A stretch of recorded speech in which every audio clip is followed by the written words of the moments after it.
Good afternoon friends. कल हमने perquisites complete कर दिया था। अब फ्रेंड्स एक ही पॉइंट जो अपना सैलरी में पेंडिंग है पहले वो कंप्लीट करते हैं, ध्यान देना। अब हम लोगों ने ये पॉइंट मैंने बुक में कवर नहीं किया है, उसका रीज़न है क्योंकि प्रैक्टिकली आप देखोगे ना तो ये पॉइंट इतना कोई रेलेवेंट नहीं है। वो आपको थोड़ी देर में समझ जाएगा कि ये पॉइंट प्रैक्टिकली क्यों रेलेवेंट नहीं है। अब ध्यान से सुनना, ये कॉन्सेप्ट है स्पेसिफाइड एम्प्लॉइज करके। क्या है कॉन्सेप्ट बोलो? स्पेसिफाइड एम्प्लॉइज करके एक कॉन्सेप्ट है। समझना क्या कॉन्सेप्ट है। हम लोगों ने परक्विजिट्स डिस्कस किए, परक्विजिट्स। अब परक्विजिट्स के अंदर दो पार्ट्स हो जाते हैं। अगर आप स्पेसिफाइड एम्प्लॉई हो तो ऑल परक्विजिट्स आर टैक्सेबल। अगर आप कौन हो बोलो, तो फिर all perquisites are taxable. But अगर आप एक नॉन स्पेसिफाइड एम्प्लॉई हो तो फिर all perquisites are taxable excluding any facility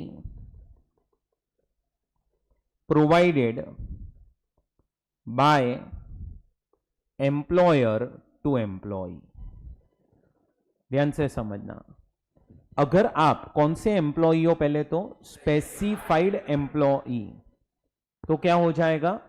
all perquisites are taxable, सारे परक्विजिट्स टैक्सेबल है। बट अगर आप एक नॉन स्पेसिफाइड एम्प्लॉई हो तो all perquisites are taxable excluding any facility which is provided by employer to employ. कोई भी facility हो। अब फैसिलिटी मतलब क्या? तो फैसिलिटी का मतलब है बिल जो है ना, बिल वो किसके नाम पे आएगा? एम्प्लॉयर के नाम पे। फॉर एग्जाम्पल, मैंने आपको मोटर कार प्रोवाइड की, इट्स अ फैसिलिटी। समझो मेरी खुद की एक इंस्टीट्यूशन है जहां पे आपके बच्चे पढ़ रहे हैं, अगेन इट्स अ फैसिलिटी। मैंने आपके घर पे सर्वेंट भेजा, इट्स अ फैसिलिटी। तुम समझो कोई भी टाइप का फैसिलिटी जहां पे बिल किसके नाम पे आएगा, कहने से वो नॉन स्पेसिफाइड एम्प्लॉय को टैक्स नहीं होगा। मैं क्या बोल रहा हूं, क्या टैक्स नहीं होगा? फैसिलिटी टैक्स नहीं होगा। रीइंबर्समेंट हुआ तो टैक्सेबल होगा। एनी फैसिलिटी, कोई भी टाइप का फैसिलिटी, फैसिलिटी में क्या याद रखना है? बिल किसके नाम पे आएगा? एम्प्लॉयर के नाम पे।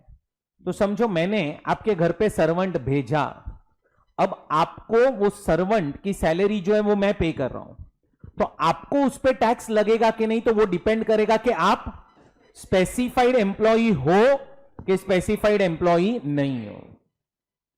अगर आप स्पेसिफाइड एम्प्लॉई हो तो टैक्स लगेगा, नहीं हो तो टैक्स नहीं लगेगा। समझो कि मैंने सर्वेंट की सैलरी रीइंबर्स की है आपको, तो हमेशा टैक्स लगेगा, चाहे आप स्पेसिफाइड एम्प्लॉय हो या ना हो, उससे कोई फर्क नहीं पड़ेगा। आप समझो अगर आप स्पेसिफाइड एम्प्लॉय निकले तो सारे टैक्सेबल है। नॉन स्पेसिफाइड वालों को क्या टैक्सेबल नहीं है? Any facility which is provided by employer to employ, कोई भी फैसिलिटी। अब क्वेश्चन क्या आ रहा है कि सर स्पेसिफाइड एम्प्लॉय का मतलब क्या है? अब मतलब देखो, स्पेसिफाइड एम्प्लॉई का एक डेफिनेशन दिया हुआ है। किसका डेफिनेशन है बोलो? स्पेसिफाइड एम्प्लॉई का एक डेफिनेशन दिया है। डेफिनेशन के अंदर पहला पार्ट क्या आ रहा है? पहला पार्ट डेफिनेशन के अंदर पहला पार्ट क्या आ रहा है कि अगर कोई भी कंपनी है, बोलो कोई भी, और वो कंपनी के अंदर उसके क्या होंगे? डायरेक्टर। तो अगर एक कंपनी अपने डायरेक्टर को क्या पे कर रही है, बोलो, हम डायरेक्टर जो होगा ना उसको क्या बोलेंगे, स्पेसिफाइड एम्प्लॉई। बोलो क्या बोलेंगे डायरेक्टर को? तो जो भी कंपनी के क्या होते हैं वो क्या बन जाते हैं, और स्पेसिफाइड एम्प्लॉय बन गए, इसका मतलब क्या हो जाएगा, ऑल परक्विजिट्स आर टैक्सेबल।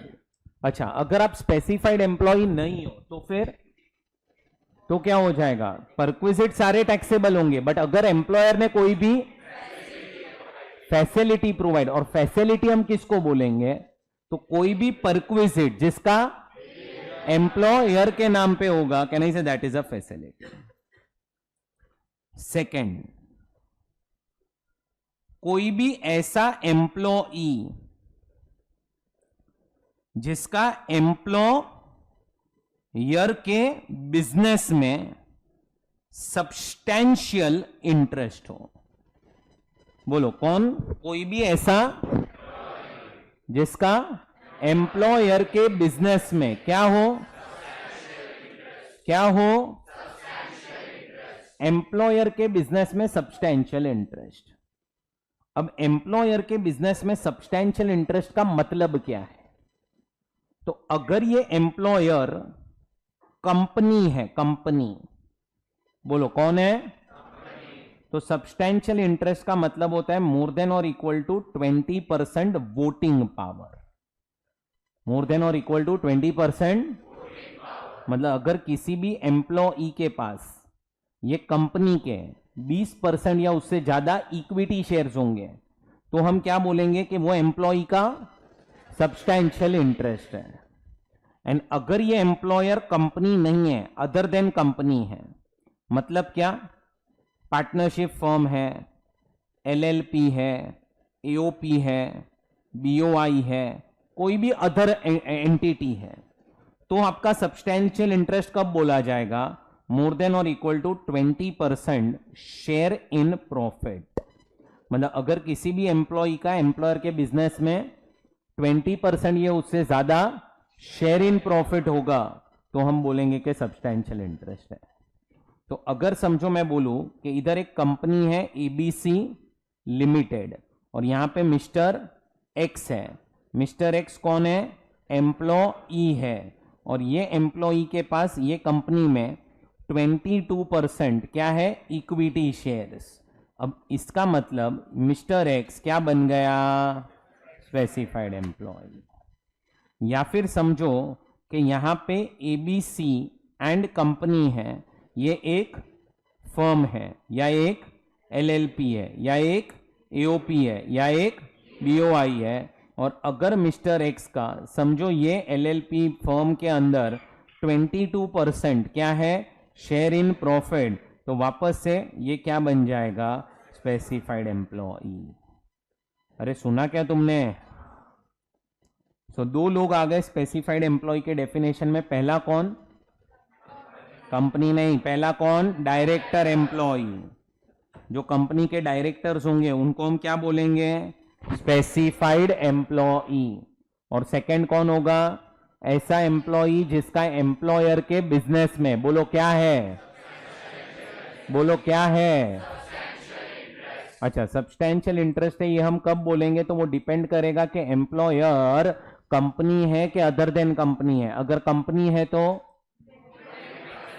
20% और more voting power, and other than company है तो 20% और मोर शेयर इन प्रॉफिट्स।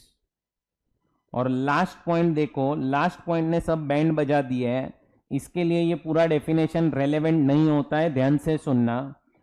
कोई भी employee whose monetary salary is more than 50,000 rupees per annum, पर ऐसे एम्प्लॉइज को भी हम क्या बोलेंगे,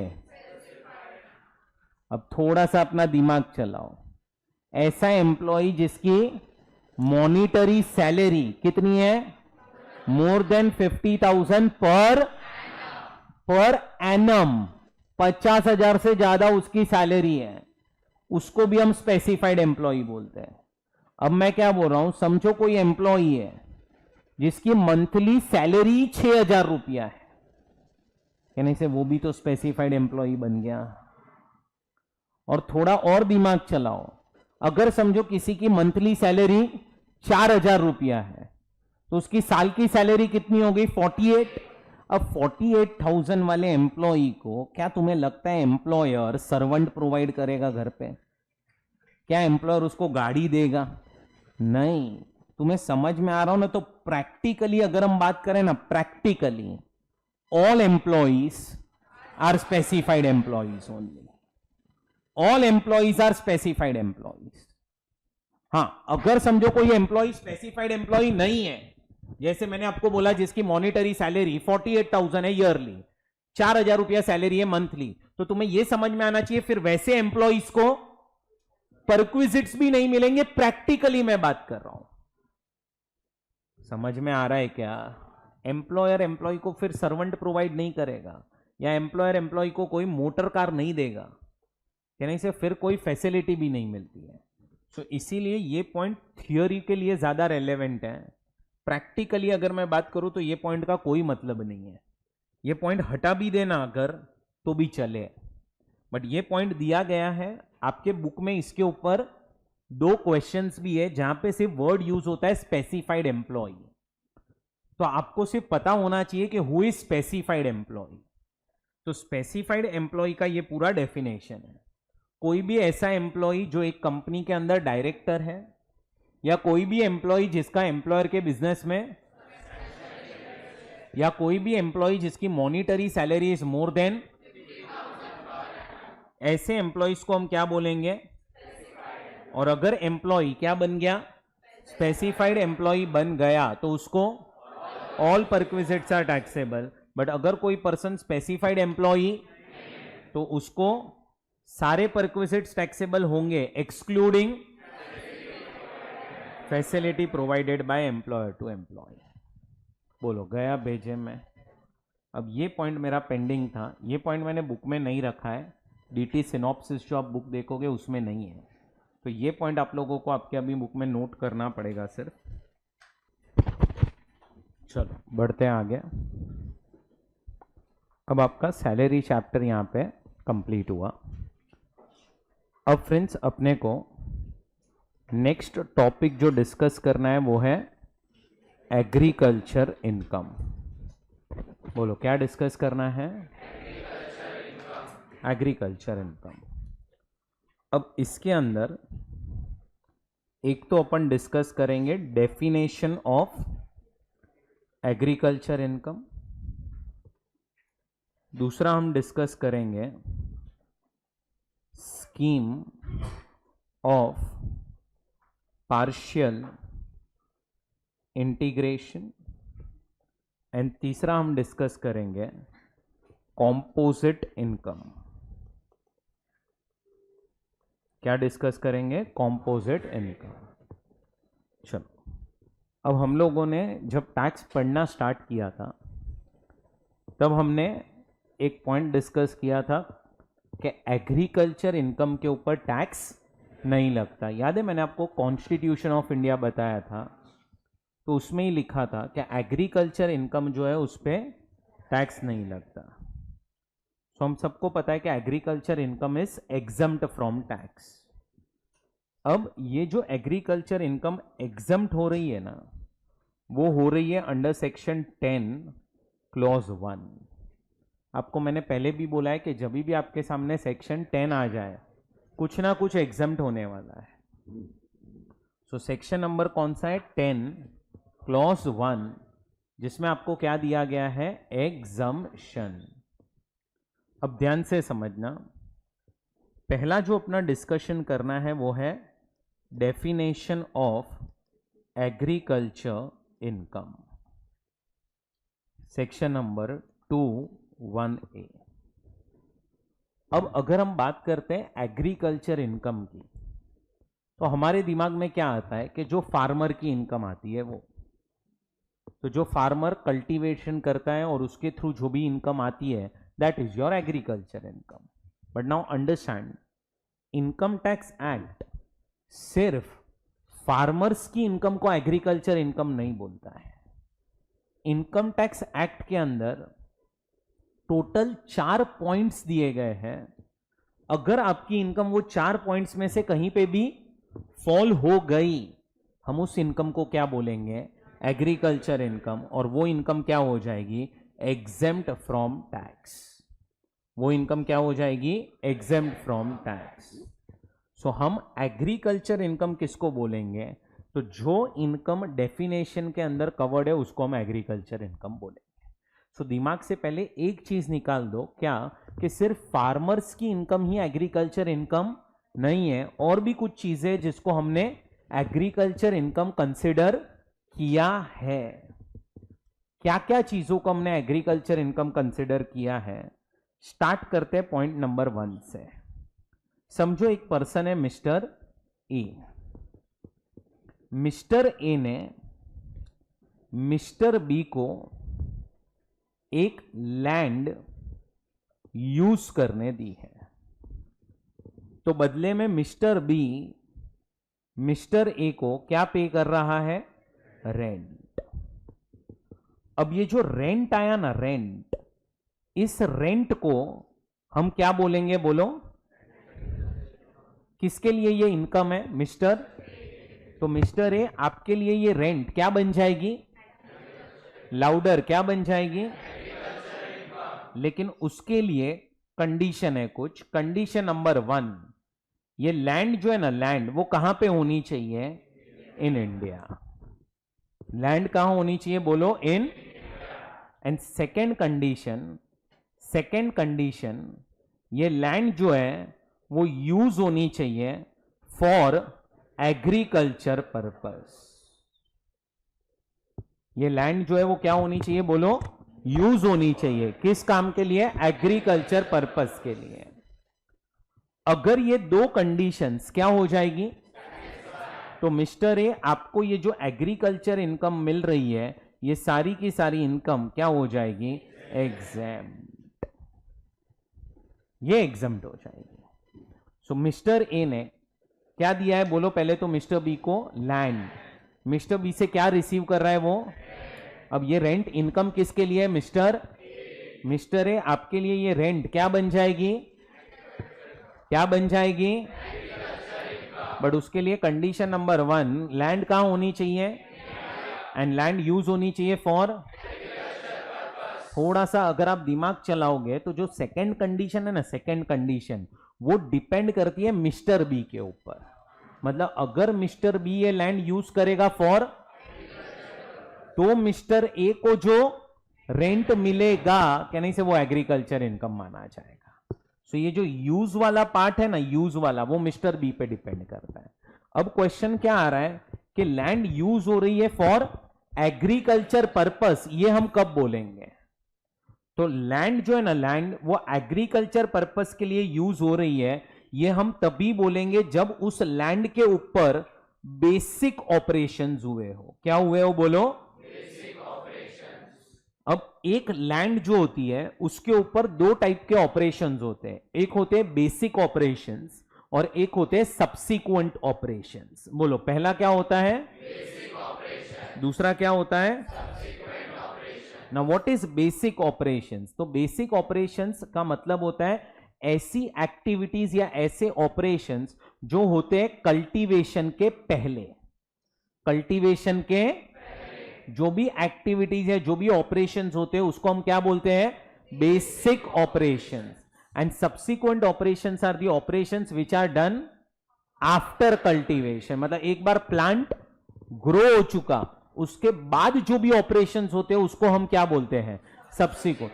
तो अब देखो, बेसिक ऑपरेशंस होना है ना, मैंडेटरी है, तो ही हम बोलेंगे कि land is used for agriculture purpose.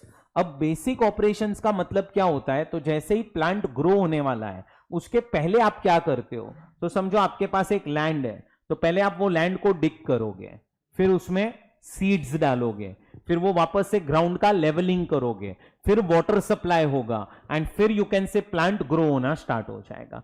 So all this operations are done before plant is grown. Plant उगने से पहले कहने से जो ऑपरेशंस किए गए उसको हम क्या बोलते हैं? Basic operation.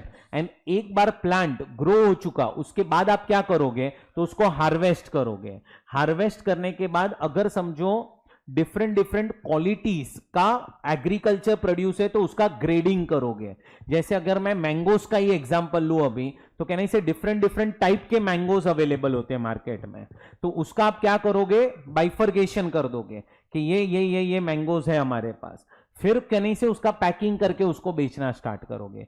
So all this operations are done after plant is grown. उस ऑपरेशंस को हम क्या बोलते हैं? सब्सिक्वेंट. अंडरस्टैंड, लैंड यूज हो रही है फॉर एग्रीकल्चर पर्पस, ये हम कब बोलेंगे?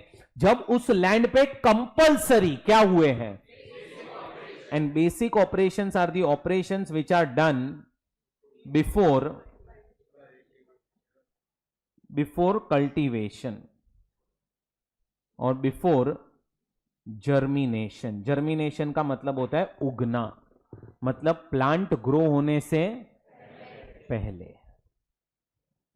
सो अब मैं ऐसे बोल सकता हूं, मिस्टर ए, आपको जो ये रेंट मिल रही है, ये रेंट क्या बन जाएगी? एग्रीकल्चर इनकम बन जाएगी अगर नंबर 1 लैंड कहां पे सिचुएटेड है? एंड लैंड जो है वो यूज हो रही है for agriculture purpose. Land use हो रही है एग्रीकल्चर पर्पस के लिए, ये हम कब बोलेंगे? Basic operations are the operations which are done before germination. ये पहला इनकम आपका हुआ. इस इनकम को हम एग्रीकल्चर इनकम बोलेंगे. सेकेंड इनकम बहुत इजी.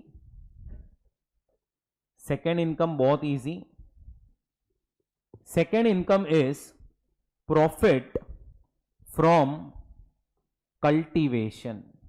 अब इधर किसकी इनकम आ गई? कहने से फार्मर्स की इनकम.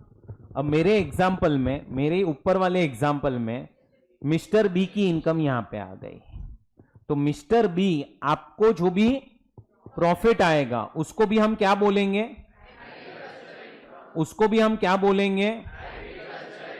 बट वापस से कंडीशन नंबर 1, लैंड कहां पे सिचुएटेड होनी चाहिए? इंडिया में होनी चाहिए ये लैंड का location. And number 2, condition number 2, land जो है वो यूज होनी चाहिए फॉर एग्रीकल्चर पर्पस. वापस से दोनों कंडीशन सेम ही है जो ऊपर थी वही. ऊपर किसकी इनकम की बात हो रही थी? मिस्टर ए की. यहां पे किसकी इनकम की बात हो गई? अच्छा, मिस्टर ए खुद ही अगर वहां पे कल्टीवेशन करे और किसी को भाड़े पे ना दे तो मिस्टर ए की इनकम यहां पे आ जाएगी. ये फार्मर की इनकम आ गई यहां पे. अब आ रहा है थर्ड पॉइंट डेफिनेशन में. समझो एक पर्सन है मिस्टर ए.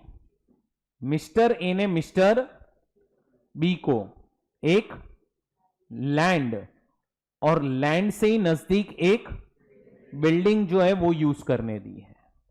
और अब मिस्टर बी मिस्टर ए को क्या पे कर रहा है? बोलो, रेंट. तो अब जो रेंट आ रहा है फ्रॉम बिल्डिंग, क्योंकि लैंड की रेंट तो मैंने फर्स्ट पॉइंट में सिखा दी, बिल्डिंग से जो रेंट आ रहा है इसको भी हम क्या बोलेंगे? बोलो, बिल्डिंग से जो भी रेंट आ रहा है उसको हम क्या बोलेंगे? बोलो. बट वापस से कंडीशन नंबर 1, लैंड कहां पे सिचुएटेड होनी चाहिए? नंबर 2, लैंड जो है वो यूज होनी चाहिए for agriculture purpose. Condition number 3, building जो है वो होनी चाहिए near to agriculture land. And condition number 4, building जो है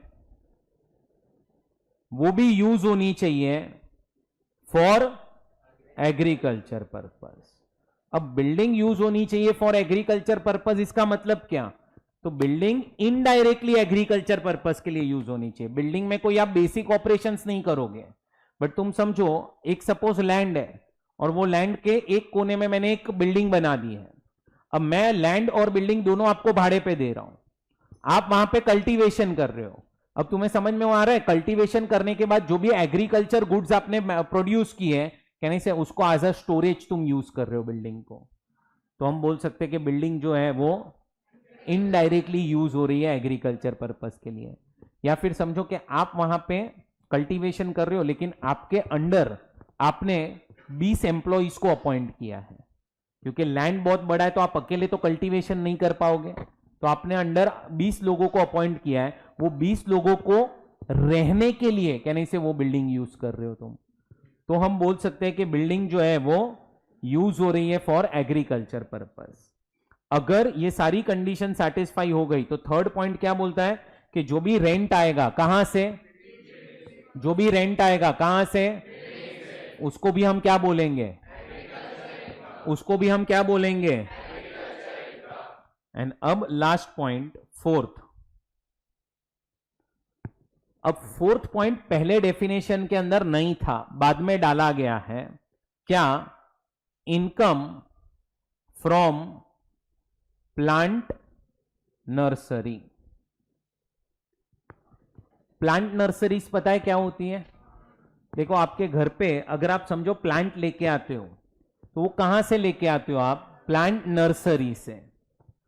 अब प्लांट नर्सरी वालों की जो भी इनकम होती है उसको भी हम क्या बोलेंगे, बोलो? Agriculture income. अब इस चीज को लेके ना पहले बहुत झगड़ा होता था। क्यों झगड़ा होता था? समझो, प्लांट नर्सरीज वाले क्या करते हैं, कहने से एक पॉट लेंगे, सॉइल डालेंगे, सीड डालेंगे, प्लांट ग्रो होगा, 50-100 रुपए में बेच देंगे। अब तुम समझ रहे हो, तो ऊपर जितने भी पॉइंट्स थे ना 1, 2 एंड 3, इसमें कॉमन कंडीशन क्या थी पता है? लैंड होनी चाहिए जो यूज होनी चाहिए फॉर एग्रीकल्चर पर्पस। तुम्हें समझ में आ रहा है? यहां पे प्लांट नर्सरीज के केस में कहने से there is no usage of, तो ये चीज को लेके ना पहले बहुत झगड़ा होता था। कुछ लोग बोलते थे कि ये एग्रीकल्चर इनकम है, कुछ लोग बोलते थे ये एग्रीकल्चर इनकम, बट फिर इन्होंने डेफिनेशन के ही अंदर डाल दिया कि जो प्लांट नर्सरी वालों की इनकम आती है that is also considered as what? Agriculture income. So ये डेफिनेशन के अंदर कितने पॉइंट्स हो गए टोटल? 4। अब पहला पॉइंट क्या था? Rent from a land which is situated in and used for profit from cultivation. कहने से उधर भी लैंड कहां होनी चाहिए? यूज होना चाहिए फॉर रेंट फ्रॉम, बिल्डिंग भी यूज होना चाहिए फॉर एग्रीकल्चर, लैंड इंडिया में होनी चाहिए एंड यूज होनी चाहिए एग्रीकल्चर पर्पस के लिए। And last fourth point, plant nursery.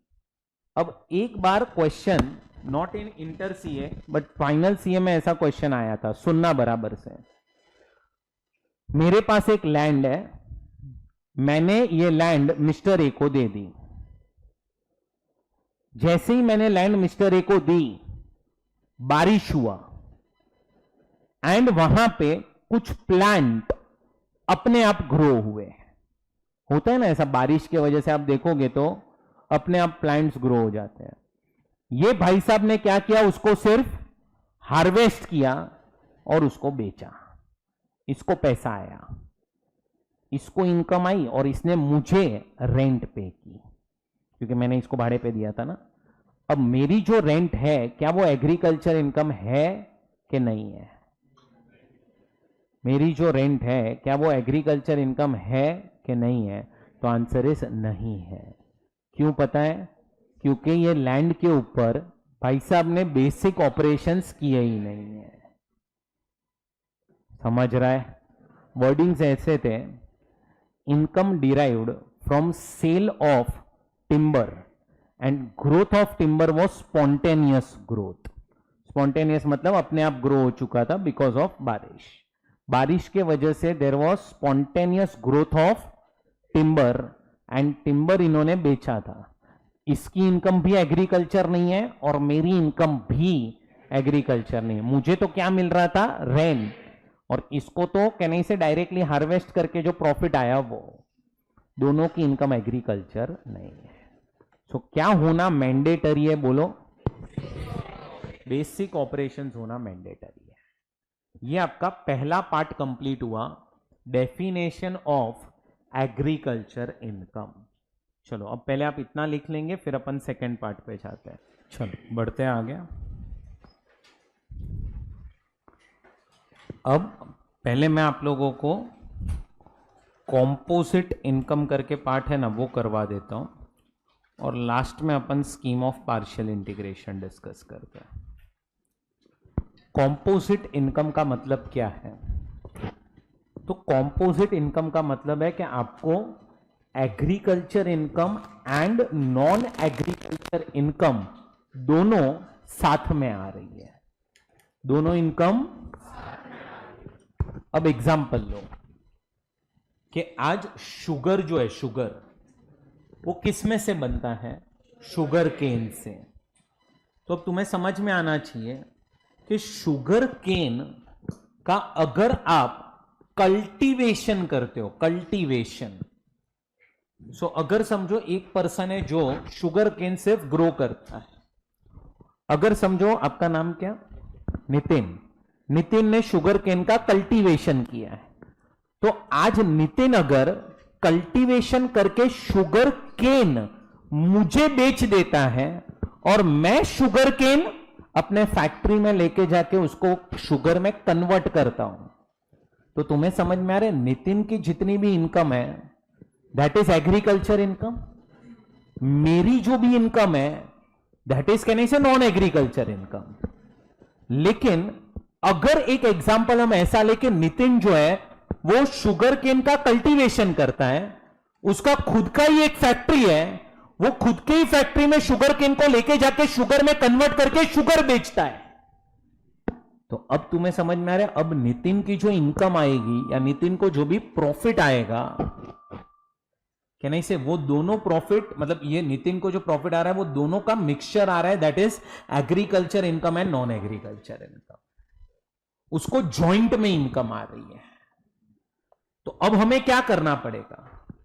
तो समझो अगर नितिन को टोटल 50 लाख का प्रॉफिट आया, तो ये 50 लाख के प्रॉफिट को हमें दो पार्ट में डिवाइड करना पड़ेगा कि कितना एग्रीकल्चर इनकम है और कितना, और जो एग्रीकल्चर इनकम है कहने से वो एग्जम्प्ट हो जाएगा। अच्छा सोचो अगर नितिन सिर्फ कल्टीवेशन ही कर रहा है शुगर केन का और ये बेच देता है शुगर केन, तो इसकी सारी इनकम क्या हो जाएगी? एग्रीकल्चर। और समझो मैं इससे शुगर केन परचेस करके मैं शुगर मैन्युफैक्चरिंग कर रहा हूं, तो मेरी सारी इनकम नॉन एग्रीकल्चर। बट समझो एक ही पर्सन क्या कर रहा है? कल्टीवेशन भी कर रहा है, और एक ही पर्सन क्या कर रहा है? मैन्युफैक्चरिंग भी कर रहा है। उसको हम क्या बोलेंगे? Composite income. अच्छा आप जो चाय पीते हो, चाय, अब चाय जो है वो किस में से बनता है? वो जो टी है वो किस में से बनता है? टी लीफ से। पता है ना, चाय के पत्ते होते हैं पहले। तो अब जो टी लीफ है उसका कल्टीवेशन कर रहे हो आप, कल्टीवेशन, एंड समझो टी लीफ आप बेच देते हो, और जो पर्सन आपसे टी लीफ खरीद के उसको टी में कन्वर्ट कर रहा है और टी बेच रहा है, वो हो गया नॉन एग्रीकल्चर। बट समझो एक ही पर्सन टी लीफ का कल्टीवेशन भी कर रहा है और वही पर्सन मैन्युफैक्चरिंग भी कर रहा है, क्या हो चुका वो? Composite income. बैठ रहा है दिमाग में आपके? मार्केट में काफी सारे फ्रूट के जूसेस अवेलेबल है। समझो कोई मैंगो जूस अवेलेबल है मार्केट में। अब तुम्हें समझ में आ रहा है जो कल्टीवेशन का पार्ट है मैंगोस का जो कल्टीवेशन का पार्ट है वो क्या बनेगा? एग्रीकल्चर एक्टिविटी है वो। एंड समझो अगर कोई पर्सन से मैंगोस परचेस करके उसको कन्वर्ट करता है इनटू अ जूस एंड फिर वो बेचता है, तो वो क्या हो गया? Non agriculture. समझो एक ही पर्सन है जो अगर समझो मैंगोस का कोई कल्टीवेशन कर रहा है, कल्टीवेशन करना इस कहने से एग्रीकल्चर एक्टिविटी, बट उसको कन्वर्ट करना into a mango juice is a non agriculture activity. तो अगर समझो कि आप कल्टीवेशन कर रहे हो और आपने वो मैंगोस मुझे बेच दिए, तो अब आपकी जो भी इनकम है वो क्या हो जाएगी? और मैं उसको कन्वर्ट कर रहा हूं इनटू मैंगो जूस और मैं बेच रहा हूं, तो बट अगर समझो आप ही मैंगोज का कल्टीवेशन कर रहे हो और आप ही उसको कन्वर्ट कर रहे हो इनटू अ मैंगो जूस और बेच रहे हो, तो आपकी इनकम क्या हो गई? तो जब भी आपकी कौन सी इनकम आएगी बोलो? हमें क्या करना पड़ेगा कॉम्पोजिट इनकम के केस में? हमें ये इनकम को डिवाइड करना पड़ेगा कि एग्रीकल्चर कितना है एंड अब इसके अंदर देयर आर टू पार्ट्स। अगर आप टी, कॉफी एंड रबर का बिजनेस कर रहे हो, कौन सा बिजनेस कर रहे हो बोलो? अब टी, कॉफी, रबर बिजनेस में आपको है ना ज्यादा दिमाग नहीं चलाना है, आपको बनाना क्या है? PNL account. क्रेडिट साइड पे आपको लिखना है समझो सेल ऑफ टी, और डेबिट साइड पे आपको दो खर्चे डेबिट करने हैं, cultivation expenses and manufacturing expenses. क्योंकि पहले आपने टी को कल्टीवेट किया होगा, टी लीफ बने होंगे, और फिर आपने उसको कन्वर्ट किया होगा इनटू टी। सारे खर्चे जितने भी है आपको डेबिट कर दो। क्या मिल गया आपको बोलो? नेट प्रॉफिट मिल गया। सो सेल ऑफ टी को क्या कर दो? क्रेडिट। डेबिट क्या करो? सारे खर्चे। नेट प्रॉफिट मिल गया। अब ये नेट प्रॉफिट को अपने को डिवाइड करना है between agriculture income and non agriculture income. और इसको डिवाइड कैसे करना है? तो ज्यादा दिमाग ही नहीं चलाना है। क्यों? क्योंकि डायरेक्टली एक्ट के अंदर आपको परसेंटेज ही दे दी है, कितना एग्रीकल्चर एंड कितना क्या दे दिया है उसके लिए? परसेंटेज। सो पीएनएल बनेगा। क्रेडिट में क्या लिखोगे? Sale of final product that is tea, coffee और रबर। डेबिट क्या करोगे? All cultivation expenses and all manufacturing. जो बचा नेट प्रॉफिट उसको क्या करोगे आप? डिवाइड।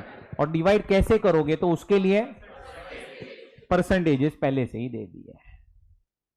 अब क्वेश्चन आता है सर टी, कॉफी और रबर को छोड़ के अदर बिजनेस जो होंगे उसमें क्या करेंगे? जैसे मैंने ही एग्जांपल दिया था शुगर का या मैंगो जूस का, तो उन सब बिजनेसेस में क्या करेंगे? तो उन सब बिजनेसेस में आप लोगों को एक फॉर्मूला दिया गया है, वो फॉर्मूला अप्लाई करके आपको एग्रीकल्चर और नॉन एग्रीकल्चर इनकम निकालनी है। पहले अपन बात करते हैं T, coffee and rubber business. अब इसमें पहला ही, अगर आपका बिजनेस है of T growing and manufacturing, अगर आपका टी ग्रोइंग एंड मैन्युफैक्चरिंग का बिजनेस है, आप इधर पीएनएल बनाओ, नेट प्रॉफिट निकालो, और नेट प्रॉफिट को दो पार्ट में डिवाइड कर देना। कितना? 60% and 40%। 60% is agriculture income and 40% is non agriculture income.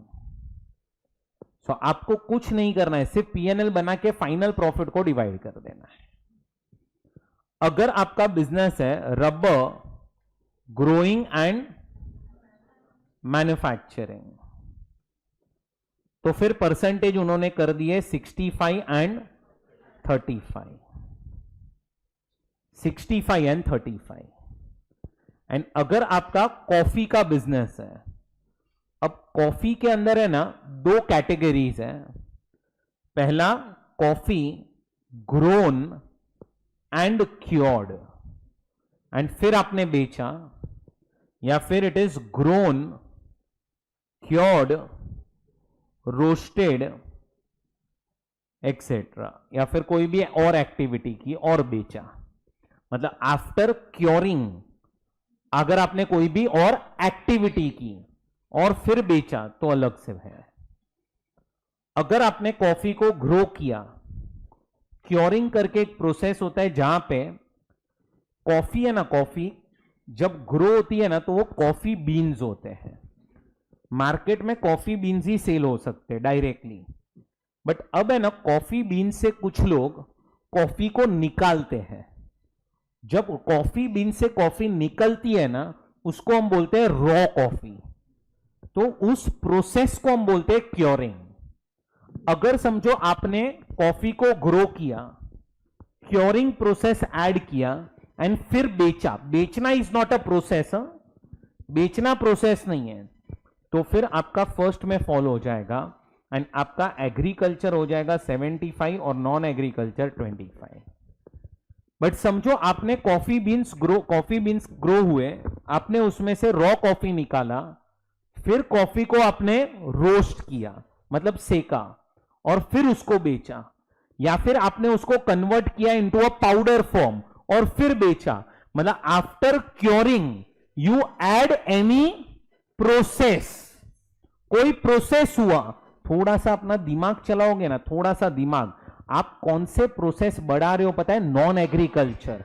तो इसीलिए इन्होंने क्या कर दिया, कॉफी ग्रोन एंड क्योर्ड होगा ना, ग्रोन एंड, तो परसेंटेज 75-25 है। अगर क्योरिंग के बाद कोई भी प्रोसेस ऐड हुआ तो फिर उन्होंने वापस से परसेंटेज 60 एंड 40 कर दिया। आप देखो एग्रीकल्चर के परसेंटेज कम हो गए और नॉन एग्रीकल्चर के बढ़ गए, क्यों ऐसा? क्योंकि आपने नॉन एग्रीकल्चर एक्टिविटीज बढ़ा दी है। अब एग्जाम में आपको परसेंटेज याद आ जाते हैं, बट यही याद नहीं होता है कि एग्रीकल्चर कौन सा था और नॉन एग्रीकल्चर कौन सा।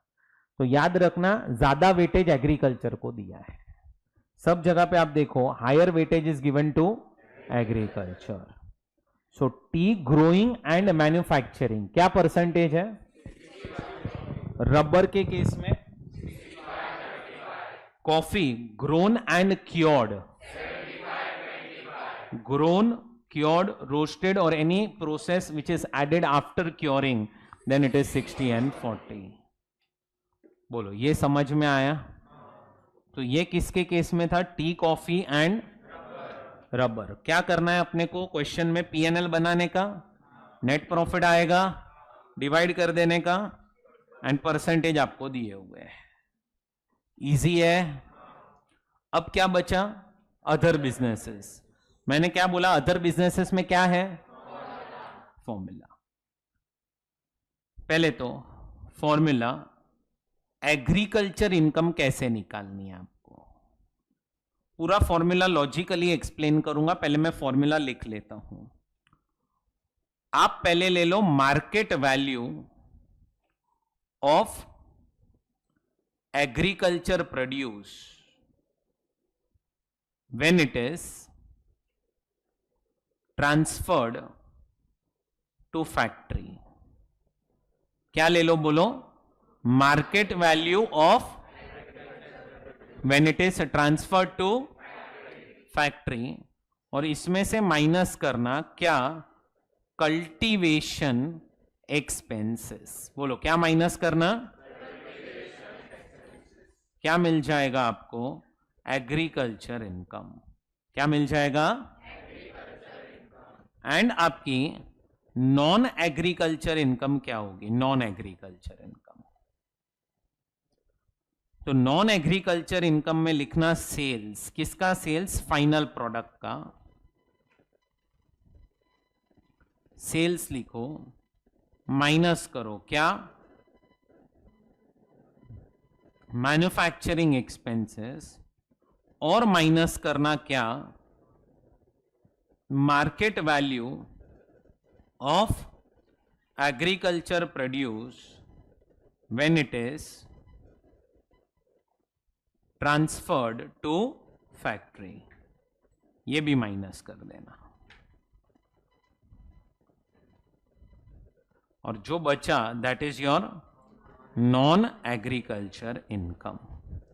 शांति से एक बार फॉर्मूला देखो, एग्रीकल्चर इनकम कैसे निकलेगी? तो market value of agriculture produce when it is transferred to, और उसमें से क्या माइनस करना? कल्टीवेशन एक्सपेंसेस, एंड फिर sales minus manufacturing expenses minus market value of agriculture produce when it is transferred to factory. चलो सबका ध्यान यहां पे। मैं आपको दो एग्जांपल दे रहा हूं। पहला, सेल ऑफ टी। पहले सेल ऑफ टी, समझो आपने 50 लाख की टी बेची है। Cultivation expenses 10 lakhs, manufacturing expenses 12 lakhs। अब आपको निकालना है इसमें से एग्रीकल्चर इनकम कितना है एंड नॉन एग्रीकल्चर इनकम कितना है, ये आपको निकालना है। तो बहुत इजी, पहले तो आप क्या करोगे, P&L बनाओगे, क्रेडिट साइड पे लिखोगे 50, sale of tea, cultivation expenses 10, manufacturing expenses 12, और ये आ गया 28 lakhs नेट प्रॉफिट, और इसका 60% इज एग्रीकल्चर इनकम एंड इसका 40% is non agriculture income. Easy है ये, तो इसमें तो कोई दिक्कत नहीं है। समझो अगर मैं आपको बोलूं sale of sugar 50 lakhs, cultivation expenses 10 lakhs, manufacturing expenses 12 lakhs, agriculture and non agriculture income आप कैलकुलेट करो। अब क्या करेंगे, prepare a P&L account, sale 50, cultivation expense 10, manufacturing expense 12, net profit कितना आया बोलो 28 lakhs। अब मुझे बताओ क्या अपने पास परसेंटेज है यहाँ पे, तो अपने को क्या यूज करना पड़ेगा, फॉर्मूला। अब फॉर्मूला अप्लाई करने में हमें एक चीज चाहिए, एक मार्केट वैल्यू ऑफ व्हाट। मेरे एग्जांपल में एग्रीकल्चर प्रोड्यूस क्या होगा, एग्रीकल्चर प्रोड्यूस क्या होगा, शुगर केन। सो अब मुझे क्या चाहिए होगा बोलो, market value of sugar cane. कौन से दिन का मार्केट वैल्यू चाहिए, when it is transferred to factory। चलो अब मैं आपको मार्केट वैल्यू दे रहा हूं शुगर केन का। समझो शुगर केन का मार्केट वैल्यू इज 18 lakhs। कितना है बोलो, कुछ आप कैलकुलेशन मत करो, सिर्फ इधर ध्यान दो। एग्रीकल्चर इनकम कितना, तो यू टेक मार्केट वैल्यू कितना है बोलो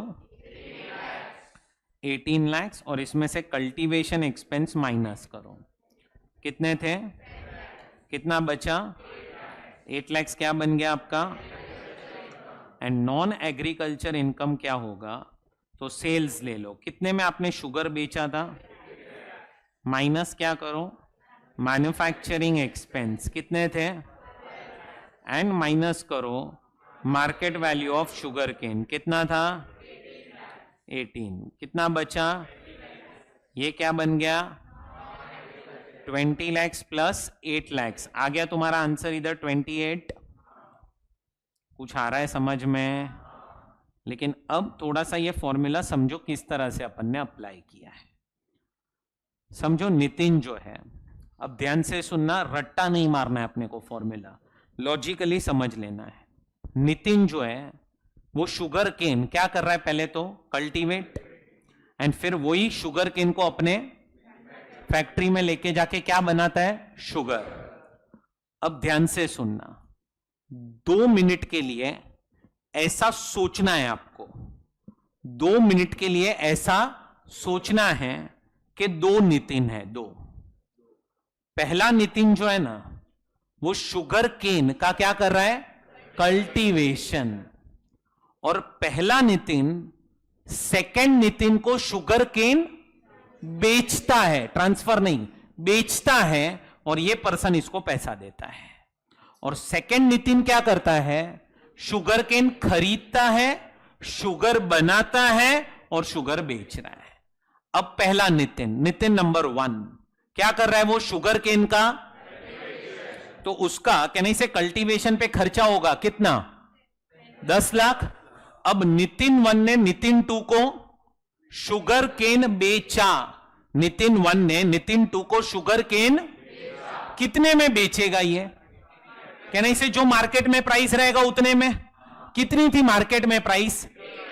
तो इसने इसको 18 लाख में शुगर केन दिया, तो नितिन 2 ने इसको 18 लाख पे किया।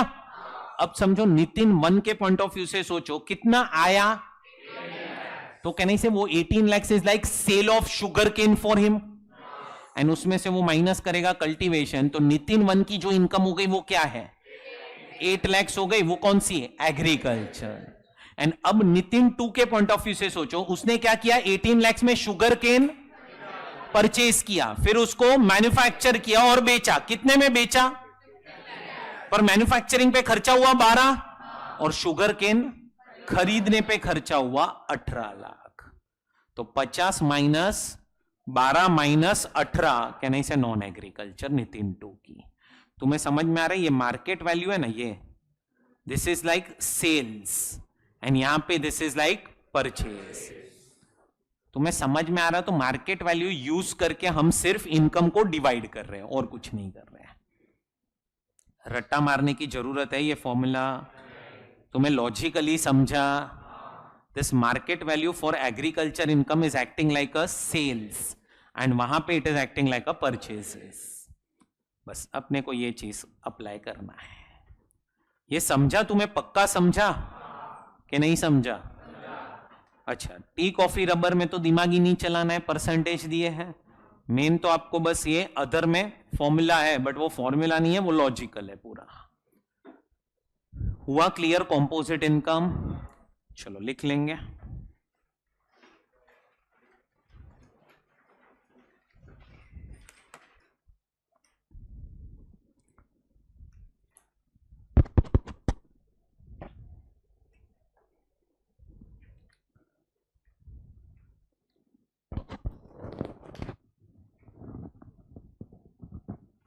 चलो अब यहां पे ध्यान दो।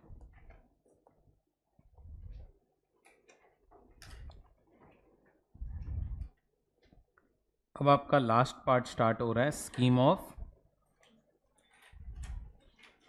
Partial integration.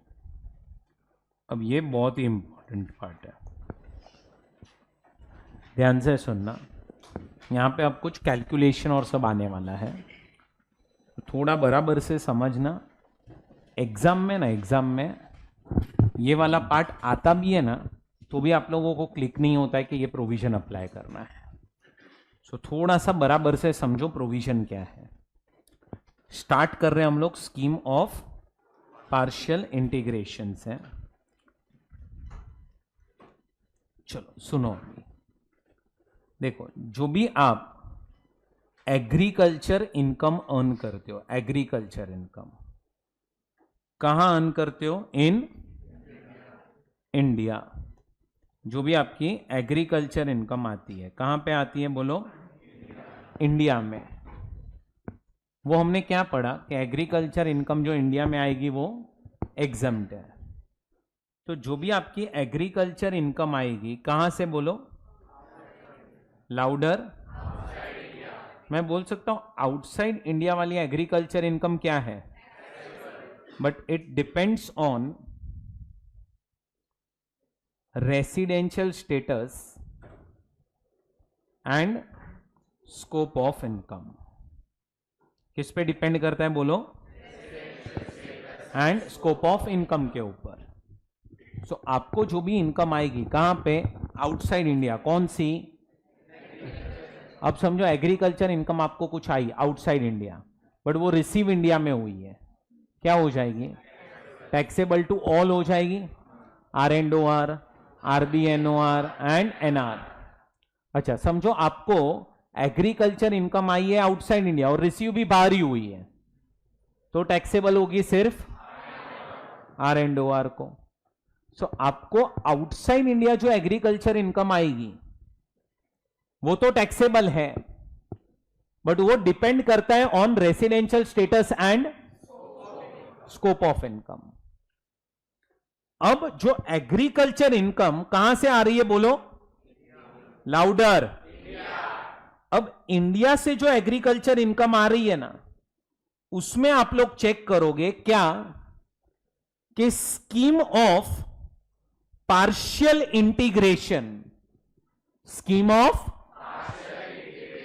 एप्लीकेबल है कि scheme of partial integration applicable? अच्छा, ये इंडिया वाली एग्रीकल्चर इनकम के लिए चेक करोगे कि नॉन आउटसाइड इंडिया के दोनों? Only India. सो इंडिया से जो एग्रीकल्चर इनकम आएगी उसके लिए आप पहले चेक करोगे क्या स्कीम ऑफ पार्शियल इंटीग्रेशन क्या एप्लीकेबल है, क्या एप्लीकेबल नहीं है, ये पहले आप चेक करोगे। अब ध्यान से सुनना, ध्यान से सुनना, scheme of partial integration applicable है कि scheme of partial integration applicable नहीं है, यह आप पहले चेक करोगे। अब अगर scheme of partial integration applicable नहीं है, नहीं है, याद रखना एग्रीकल्चर इनकम जो इंडिया से आएगी वो क्या हो जाएगी? लाउडर, क्या हो जाएगी? अगर scheme of partial integration applicable तो एग्रीकल्चर इनकम इंडिया से जो आएगी वो क्या हो जाएगी? Louder, exempt. चाहे scheme of partial integration applicable हो या ना हो, agriculture income is always always always always exempt.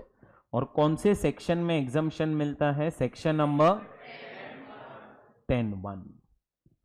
सो चाहे scheme of partial integration apply हो या दोनों जगह पे एग्रीकल्चर इनकम क्या हो जाएगी? लेकिन अगर scheme of partial integration is applicable, अगर scheme of partial integration is scheme of partial integration is then agriculture income is relevant for tax calculation। क्या लिखा मैंने? Agriculture income is.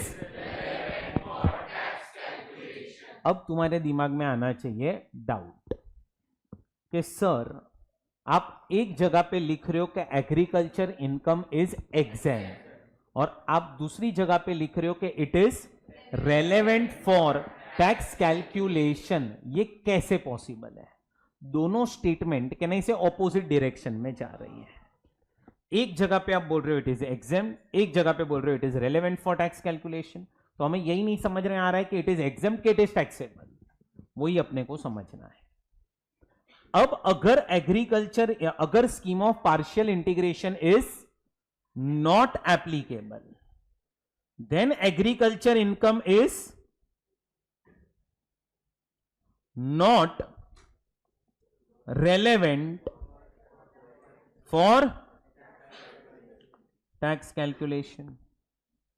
सुन रहे हैं सब लोग? एक मिनट, आप पहले तो क्या चेक करोगे कि एग्रीकल्चर इनकम कहां से आई है? इंडिया से आई है कि? अच्छा, आउटसाइड इंडिया से आई तो क्या हो जाएगी? बट वो किस पे डिपेंड करेगा? तुम्हें ये वाला पार्ट समझाना, residential status and scope of income. अच्छा, अगर एग्रीकल्चर इनकम कहां से आ रही है? अब इंडिया से जो एग्रीकल्चर इनकम आएगी, हमने डेफिनेशन में ही देखो ना, सब जगह पे इंडिया इंडिया इंडिया ही लिखा था। तो इंडिया से जो भी एग्रीकल्चर इनकम आएगी वो क्या है? एग्जेम्प्ट। लेकिन लेकिन लेकिन लेकिन हमें क्या चेक करना पड़ेगा? लाउडर। अगर scheme of partial integration applicable हुआ तो, और नहीं हुआ तो भी। लेकिन अगर हुआ तो एग्रीकल्चर इनकम इज। अच्छा, अगर scheme of partial integration is not applicable, तो मैंने लिखा है कि agriculture income is not relevant for tax calculation. तो तुम्हें समझ में आता है वहां पे अपने दोनों स्टेटमेंट सेम लाइन पे जा रहे हैं, क्या? एग्जाम भी है and it is not relevant. But जब scheme of partial integration is applicable, मैं एक जगह पे लिख रहा हूं इट इज एग्जेम्प्ट और मैं दूसरी जगह पे लिख रहा हूं इट इज रेलेवेंट फॉर। अब ये दो चीजें हमें समझनी है। पहले भेजे में इतना गया क्या? आपको कोई पूछे व्हाट इज एग्रीकल्चर इनकम, तो कहने से वो 4 पॉइंट्स जो मैंने लिखा है वो एग्रीकल्चर इनकम है। अरे डेफिनेशन लिखा है ना, वो एग्रीकल्चर इनकम है। तो आपको कोई पूछे एग्रीकल्चर इनकम का मतलब क्या, तो आपको वो 4 पॉइंट बोलने हैं। आपको वो 4 पॉइंट बोलने हैं, वो एग्रीकल्चर इनकम है। अब मैं क्या बोल रहा हूं, अगर तुम्हें एग्रीकल्चर इनकम आई कहां से, इंडिया से, तो एग्जम्प्ट है हमेशा, लेकिन आपको चेक करना पड़ेगा कि इंडियन एग्रीकल्चर इनकम के केस में क्या आपको scheme of partial integration apply हो रहा है कि नहीं हो रहा। अच्छा, आउटसाइड इंडिया से एग्रीकल्चर इनकम आई तो बात खत्म ही हो गई, तो स्कीम ऑफ पार्शियल इंटीग्रेशन कभी भी एप्लीकेबल नहीं होगा वहां पे तो agriculture income is taxable. And आपको आपका चेक करना पड़ेगा क्या, residential status and scope of income, ये 2 चीजें चेक करनी है आपको। ये समझ में आया क्या? सो एग्रीकल्चर इनकम कहां से आ रही है बोलो, इंडिया। उधर आप क्या चेक करोगे, स्कीम ऑफ, अगर स्कीम अप्लाई हो या ना हो, एग्रीकल्चर इनकम इज ऑलवेज अगर स्कीम अप्लाई हुआ तो एग्रीकल्चर इनकम इज, एंड अगर स्कीम अप्लाई तो agriculture income is not relevant for tax calculation. पहले इतना तुम्हें समझ में आया। अब हमें 2 चीजें सीखनी है। पहला, स्कीम कब अप्लाई होगा। अरे भाई, स्कीम अप्लाई भी तो होगा चाहिए ना, तो स्कीम कब अप्लाई होगा, एंड अगर अप्लाई हुआ तो how agriculture income is relevant for tax calculation. चलो, अब मैं आपको सिखा रहा हूं कंडीशंस। क्या सिखा रहा हूं बोलो, टोटल 3 कंडीशंस है। कितनी कंडीशंस है? अगर ये तीनों कंडीशंस क्या हो जाएगी, तो स्कीम ऑफ पार्शियल इंटीग्रेशन क्या हो जाएगा, एप्लीकेबल। चलो, कितनी कंडीशंस है बोलो, अगर तीनों कंडीशंस क्या हो जाती है, तो स्कीम ऑफ पार्शियल इंटीग्रेशन क्या हो जाएगा। Condition number 1, person is liable to pay tax as per slab rates. Person is liable to pay tax as per, person is liable to pay tax as per slab rates. पहले उसको slab rates लगना चाहिए। तो अब मेरा question क्या आ रहा है, क्या ये स्कीम इंडिविजुअल को अप्लाई होगा, HUF, company, partnership firm, local authority, AOP, BOI, AJP, अच्छा नॉन रेसिडेंट इंडिविजुअल, हाँ या ना, हाँ। अरे इंडिविजुअल आ गया ना इधर। जिसको क्या लग रहा है, जिसको क्या लग रहा है उसको ये स्कीम क्या होगा, मतलब ये स्कीम किसको एप्लीकेबल नहीं होगा,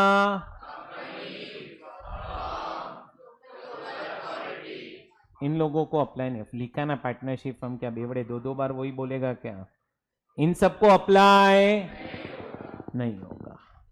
so company, firm and local authority को अप्लाई नहीं होगा, उनको स्लैब रेट लगता, उनको स्लैब रेट लगता नहीं है। दूसरा कंडीशन कि आपकी जो एग्रीकल्चर इनकम होनी चाहिए, कौन सी इनकम, वो होनी चाहिए मोर देन, वो होनी चाहिए मोर देन, एंड आपकी जो नेट टोटल इनकम होनी चाहिए, कौन सी इनकम, नेट टोटल इनकम मतलब 5 हेड्स माइनस डिडक्शन करके जो इनकम आएगी वो, मतलब जो आपकी टैक्सेबल इनकम है, बोलो कौन सी इनकम, आपकी जो नॉन एग्रीकल्चर इनकम है, जो टैक्सेबल इनकम है, जो नेट टोटल इनकम है, वो होनी चाहिए more than basic exemption limit, वो होनी चाहिए मोर देन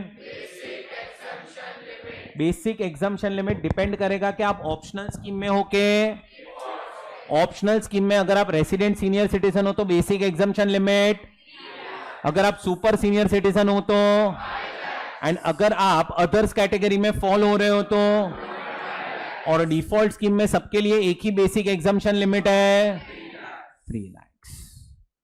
ये 3 कंडीशंस है। कितनी कंडीशंस है, person is liable to pay tax as per, agriculture income is more than, non agriculture net taxable income या net total income is more than, अगर ये तीनों कंडीशंस क्या हो जाएगी, तो scheme of partial integration is, and अगर scheme of partial integration is applicable, agriculture income is, but it is relevant for tax calculation. Condition समझ में आ गई? क्या ये स्कीम इंडिविजुअल पे अप्लाई होगा? HUF, company, firm, LLP, partnership firm, local authority, AOP, BOI, AJP, non resident, agriculture income आपकी होनी चाहिए मोर देन, नॉन एग्रीकल्चर इनकम या नेट टैक्सेबल इनकम या नेट टोटल इनकम होनी चाहिए मोर देन, अगर ये तीनों कंडीशंस क्या हो जाएगी, scheme of partial integration is, and अगर एप्लीकेबल हुआ तो agriculture income is, but it is. अब अपने को यही सीखना है, how it is exempt and how it is relevant. पहले तो तुम्हें समझा स्कीम कब अप्लाई होगा, अब अगर ये स्कीम अप्लाई हो गया, now there are certain steps to calculate tax. There are certain steps to calculate what, tax. Tax calculation के अब कुछ स्टेप्स आने वाले हैं। अच्छा, टैक्स में आप पहला टैक्स कौन सा निकालते हो? पहला बेसिक टैक्स। फिर सरचार्ज ऐड करते हो अगर लिमिट्स, अगर इनकम ज्यादा है तो रीबेट वहीं से माइनस होता है, अगर इनकम वापस से वो लिमिट्स के अंदर है तो, एंड फिर आपको मार्जिनल रिलीफ आता है, और लास्ट में कहना से HEC आता है। बराबर ना? चलो, ये जो स्टेप्स अभी मैं सिखाने जा रहा हूं, ये स्टेप्स आप कब यूज करोगे? जब स्कीम ऑफ एप्लीकेबल है। और स्कीम कब अप्लाई होगा? जब ये तीन कंडीशन। चलो, स्टेप नंबर 1। स्टेप नंबर 1, आप एग्रीकल्चर इनकम ले लो। पहले तो क्या ले लो? और उसमें आप अपनी नॉन एग्रीकल्चर इनकम को ऐड कर दो। नॉन एग्रीकल्चर मतलब नेट टोटल इनकम आपकी। अरे NTI समझ में आ रहा है ना? दोनों का क्या कर लो? पहले तो दोनों को ऐड करके टोटल इनकम निकाल लो। और ये टोटल के ऊपर है ना, टोटल के ऊपर सिर्फ बेसिक टैक्स कैलकुलेट करना। क्या कैलकुलेट करना? सिर्फ बेसिक टैक्स। सिर्फ बेसिक टैक्स कैलकुलेट करना और कुछ नहीं। सिर्फ बेसिक टैक्स और कुछ मत कैलकुलेट करना। एग्रीकल्चर इनकम ले लो और उसमें नॉन एग्रीकल्चर इनकम को क्या कर दो? ऐड। टोटल निकाल लो और वो टोटल पे बेसिक टैक्स निकाल लो। कितना आ रहा है? Basic tax, only basic tax. You will not give effect of surcharge, you will not give effect of rebate, you will not add HEC also. Only basic tax. Step number 2, agriculture income लो और उसमें जो भी आपकी basic exemption limit applicable है वो add कर दो। टोटल निकालो और वो टोटल पे भी सिर्फ क्या कैलकुलेट करना? Basic tax. थोड़ा सा अगर आप अपना दिमाग चलाओगे, हमेशा स्टेप नंबर 1 में जो बेसिक टैक्स आएगा ना, वो स्टेप नंबर 2 से ज्यादा ही होगा। क्यों? क्योंकि जब स्कीम अप्लाई हो रही थी तो one of the condition is non agriculture income is more then basic exemption limit. तो आप देखो ना, फर्स्ट एग्री सेम ही है, नॉन एग्री इधर ऐड हुआ और इधर बेसिक एग्जम्पशन लिमिट, तो ये तुम्हारा हमेशा ज्यादा ही होगा कहने से as compare to this amount. सुन रहे क्या सब लोग? ओए, तो तुम्हारा हमेशा स्टेप नंबर 1 में tax as compare to step number, अगर समझो कि तुम्हारा स्टेप नंबर 2 में टैक्स ज्यादा आ रहा है ना, तो तुमने स्कीम अप्लाई गलत कर दिया है, क्योंकि स्कीम अप्लाई होनी ही नहीं चाहिए थी, फिर तो तुमने अप्लाई की है। और अब आ रहा है क्या, स्टेप नंबर 3, आपको जो बेसिक टैक्स पे करना पड़ेगा ना गवर्नमेंट को, basic tax payable, that is step number 1 minus step number 2, इतना तुम्हें बेसिक टैक्स देना पड़ेगा। एंड फिर क्या करो, माइनस करो क्या, रीबेट, अगर एप्लीकेबल है तो रीबेट माइनस करना, ऐड करना क्या, सरचार्ज अगर एप्लीकेबल है तो, और ऐड करना HEC, वो तो हमेशा एप्लीकेबल होगा ही। ये आपका आ गया टोटल टैक्स। क्या आ गया बोलो, कितने स्टेप्स है टोटल, 3। पहले स्टेप में क्या करना है बोलो, और उसमें नॉन एग्रीकल्चर इनकम को ऐड करना, टोटल निकालना है, और वो टोटल के ऊपर बेसिक टैक्स। स्टेप नंबर 2 में आप क्या करोगे, एग्रीकल्चर इनकम लोगे, बेसिक एग्जम्पशन लिमिट ऐड करोगे, टोटल निकालोगे, और वो टोटल पे। स्टेप नंबर 3 में क्या करोगे, 1 माइनस, तो आपको बेसिक टैक्स मिल जाएगा, और लास्ट में इफेक्ट दे देना रीबेट, सरचार्ज एंड HEC का। ये स्टेप्स आप कब यूज करोगे, जब scheme of partial integration is, और स्कीम ऑफ पार्शियल इंटीग्रेशन कब अप्लाई होगा, जब 3 कंडीशन में, पहला condition person is liable to pay tax as per agriculture income is more than, non agriculture income is more than, अगर ये तीनों conditions क्या हो जाएगी, तो ही कहने से ये 3 स्टेप्स आप यूज करोगे टू कैलकुलेट टैक्स। अब तुम्हें क्या चल रहा है कुछ क्लू नहीं है, ध्यान से समझो, थोड़ी देर में समझ जाएगा। अब मैं आप लोगों के सामने एक एग्जांपल रख रहा हूं, ध्यान से सुनो। समझो एक पर्सन है मिस्टर ए। मिस्टर ए की जो एग्रीकल्चर इनकम है वो है 4 lakh, and non agriculture income जो है वो है 6 लाख, बराबर। पहले तो क्या इसको स्लैब रेट लग रहा है मिस्टर ए को, क्या उसकी एग्रीकल्चर इनकम 5,000 से ज्यादा है। समझो मिस्टर ए जा रहा है अंडर ऑप्शनल स्कीम, तो क्या मिस्टर ए की non agriculture income basic exemption limit से ज्यादा है, बोलो हाँ या ना। सारी कंडीशन सेटिस्फाई हो गई, स्कीम अप्लाई हो गया। चलो स्टेप नंबर 1 क्या करेंगे, 4 लाख, 6 लाख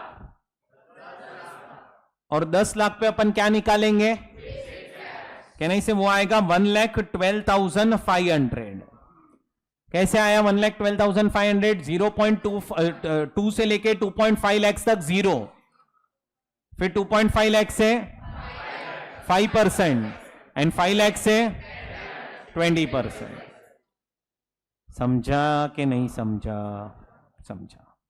चलो स्टेप नंबर 2 क्या करेंगे हम, एग्रीकल्चर इनकम प्लस टोटल, और 6.5 लाख पे क्या निकालेंगे, बेसिक टैक्स। अब 6.5 लाख पे टैक्स कैसे आएगा, तो पहले तो 0 से लेके 2.5 लाख नील, 2.5 लाख से लेके कहने से 12,500, और 1.5 लाख जो है 5 लाख के ऊपर इनकम, उस पे 20% जो आ जाएगा 30,000, 30,000 प्लस 12,500 कहने से 42,500 आएगा। और इधर स्टेप नंबर 3 70,000। आपको कितना बेसिक टैक्स देना पड़ेगा बोलो, 70,000। अब बात करते हैं हम रीबेट की। अच्छा, रीबेट आपको कब मिलती है ऑप्शनल स्कीम में, रीबेट जब 3 कंडीशन सेटिस्फाई होगी। आप कौन होने चाहिए, प्लस आपकी इनकम होनी चाहिए लेस देन और इक्वल टू, आप इंडिविजुअल भी हो, आप रेसिडेंट भी हो। क्या चेक करनी है अब अपने को, इनकम।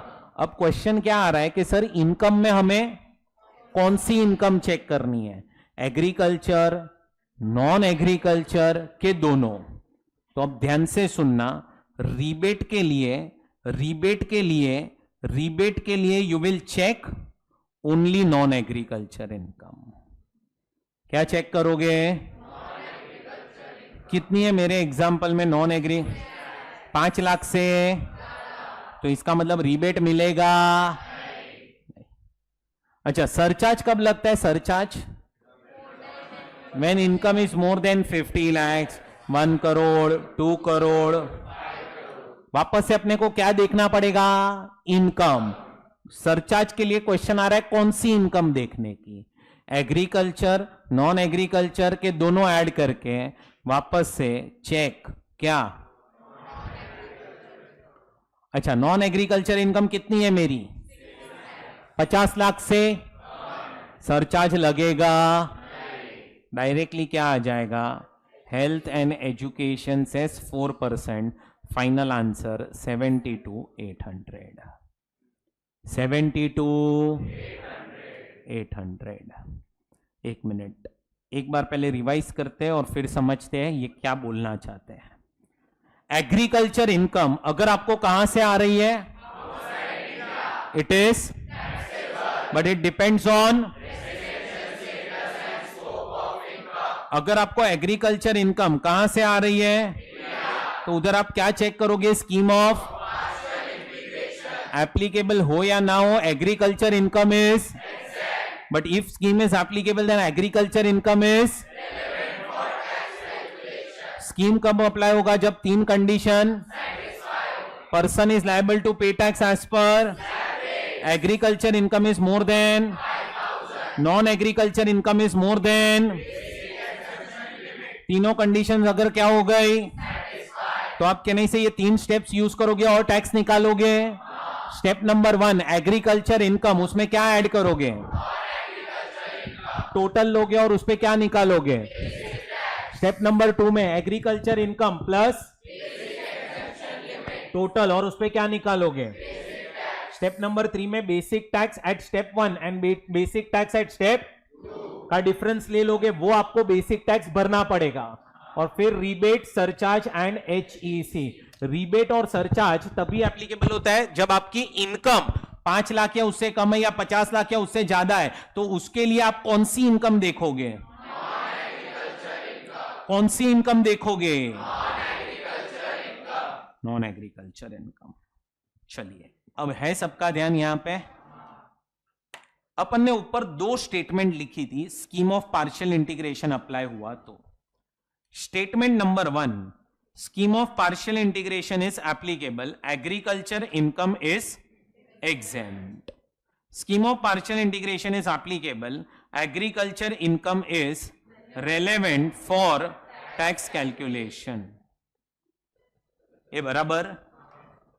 अब ये दोनों स्टेटमेंट को अपने को समझना है सबका ध्यान है? चलो सुनो, अभी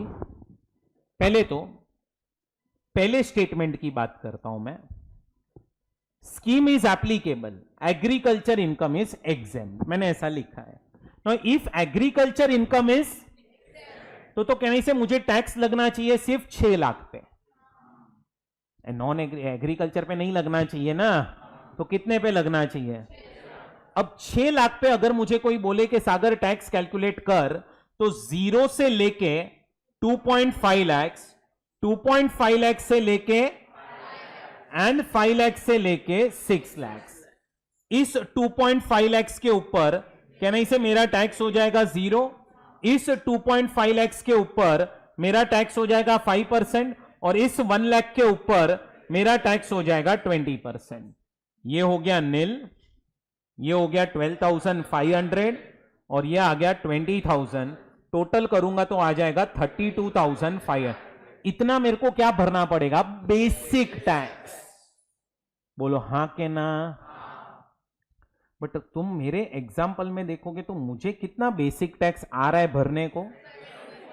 मतलब अगर मैं ये स्टेटमेंट के साथ जाऊं, क्या एग्रीकल्चर इनकम इज एग्जेम्प्ट, तो फिर मुझे टैक्स 6 लाख पे लगना चाहिए, जबकि 6 लाख पे टैक्स कितना आना चाहिए? 32,500। जबकि मेरा बेसिक टैक्स आ कितना रहा है, मतलब 32,500 से मेरा टैक्स तो ज्यादा आ रहा है। यस के नो? मतलब मैंने जो बोला एग्रीकल्चर इनकम एग्जेम्प्ट, ये स्टेटमेंट के हिसाब से तो मेरा टैक्स मैच नहीं हो रहा है। चलो दूसरा स्टेटमेंट देखते हैं। Agriculture income is relevant for tax calculation. Now if agriculture income is, तो मुझे कहने से 10 लाख पे टैक्स लगना चाहिए। 10 कैसे आया? एग्रीकल्चर और नॉन एग्रीकल्चर सब मिला के।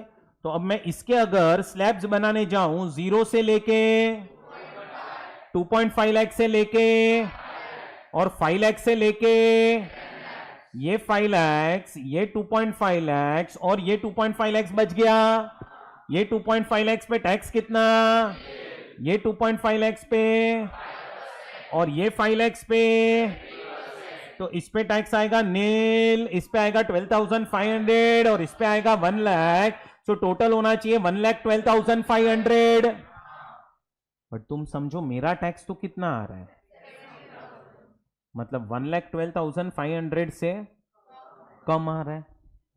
मतलब तुम देखो, मैं एग्जम्प्ट भी कर चुका पूरी इनकम और टैक्स निकाल रहा हूं तो भी मैच नहीं हो रहा है, और रेलेवेंट भी है तो फुल्ली टैक्स कर रहा हूं तो भी मैच नहीं हो रहा है।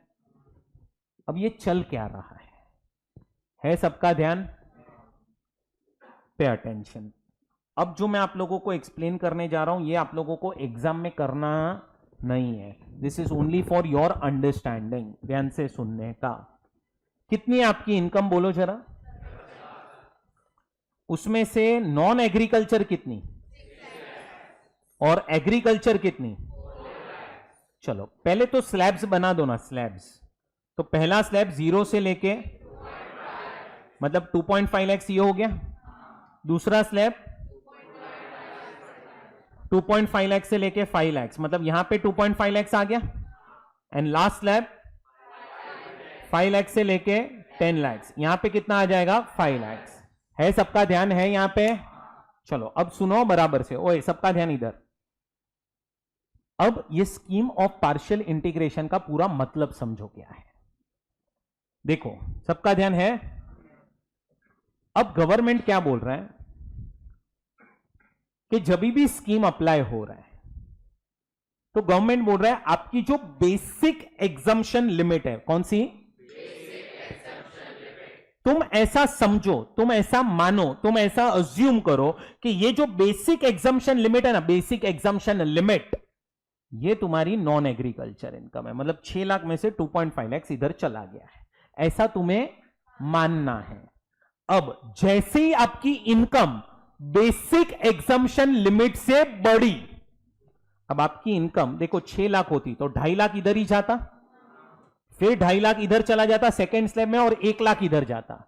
अब स्कीम ऑफ पार्शियल इंटीग्रेशन क्या बोल रहा है कि once your income exceeds basic exemption limit, जैसे ही आपकी इनकम बेसिक एग्जम्पशन लिमिट से ज्यादा हो जाती है and you are earning agriculture income, now start allocating your income first towards agriculture income.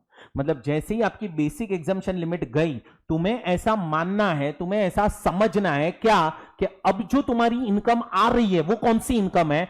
Agriculture income है। इसका मतलब ये जो 2.5 लाख रुपया तुम्हें जो नेक्स्ट स्लैब दिख रहा है ना, तुम्हें ये इनकम किसको अलोकेट करनी है? एग्रीकल्चर इनकम को। एग्रीकल्चर इनकम को अलोकेट करनी है। So scheme of partial integration क्या बोल रहा है, ध्यान से सुनो। Once your income exceeds which income? Normal income, non-agriculture income exceeds what? Basic exemption limit. Now start allocating your next slab first towards agriculture income. Now total agriculture income is how much?